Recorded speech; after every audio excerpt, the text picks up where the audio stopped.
कौन बनेगा नेता। नगर निगम के चुनाव पास आने वाले थे।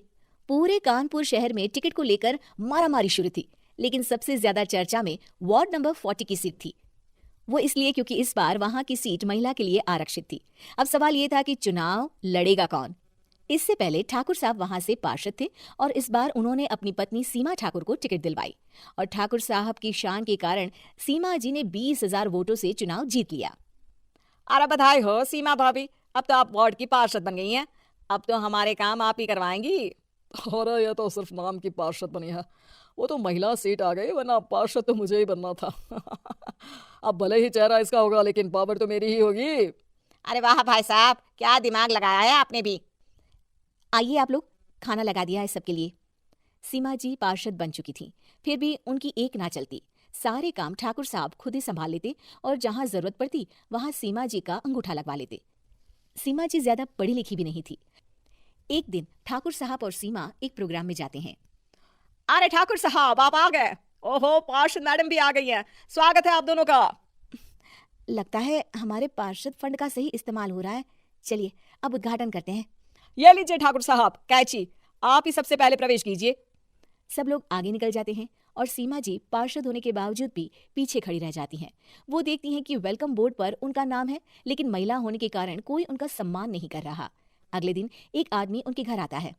अरे ठाकुर साहब नमस्कार। कल ना हम नोटिस किए कि हमारा घर तो अवैध है और नगर निगम वाले उसे तोड़ने आ रहे हैं। अरे कुछ कीजिए ना ठाकुर साहब। देखो भाई, मैं तो ज्यादा कुछ कर नहीं सकता, पर अगर तुम सबकी जेब गर्म कर दो तो कुछ हो सकता है। कुल मिलाकर 4 लाख लगेंगे। अरे 4 लाख ठाकुर साहब? अरे भाई, मैं अपने लिए नहीं मांग रहा हूँ।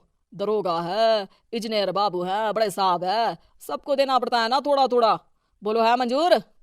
तभी वहां अचानक सीमा जी आ जाती हैं। अरे ये आप क्या कर रहे हैं?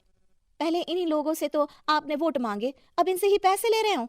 अरे चुप रहो तुम, तुम्हारा काम है सिर्फ अंगूठा लगाना, तुम वही किया करो। मुझे दूसरे काम तुम मत सिखाओ, समझी? और तुम ना जाओ, अब पैसे लेकर आओ, वरना जेसीबी किसी भी वक्त आती होगी। सब कुछ ऐसे ही चलते रहता है। एक दिन सीमा जी और ठाकुर साहब को एक लोकल मीटिंग में बुलाया जाता है। वहां पर कई और अधिकारी लोग भी मौजूद रहते हैं। अब मैं चाहूंगा कि ठाकुर साहब हमारे बीच 2 शब्द कहें। मेरे प्यारे भाई और बहनों, आज मेरा सौभाग्य है कि मैं आप सबकी सेवा दिन रात कर पा रहा हूँ। आपने मेरी पत्नी को भारी मतों से जिताया है, इसलिए मैं आप सभी का शुक्रगुजार हूँ। मैं आप सबसे वादा करता हूँ कि हमेशा की तरह हमारे वार्ड में किसी को कोई तकलीफ नहीं आने दूंगा। सभी लोग तालियां बजाने लगते हैं।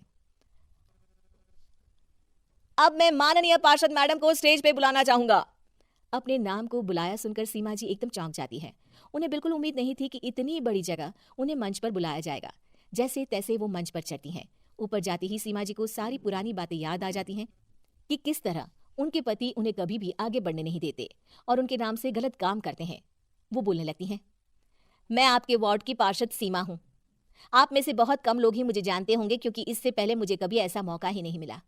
सारे मौके मेरे पार्षद पति यानी आपके ठाकुर साहब ही लेते रहे, लेकिन आज ये मौका मुझे मिला है तो मैं इसे ऐसे ही नहीं जाने दूंगी। मैं आपको ये बताना चाहती हूँ कि आपके ठाकुर साहब मेरे नाम की आड़ में गैर कानूनी काम करते हैं, जिस पर अंगूठों के निशान मेरे होते थे।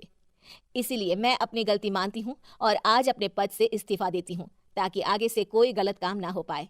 अब फैसला आप सबके हाथ में है कि आप हमें क्या सजा देना चाहते हैं। सीमा जी की बातें सुनकर ठाकुर साहब के चेहरे का रंग उड़ जाता है और वो शर्म से मुंह नीचा करके वहां से चले जाते हैं और पद से इस्तीफा देकर ही सही सीमा जी अपने आप में आत्मविश्वास महसूस करती हैं।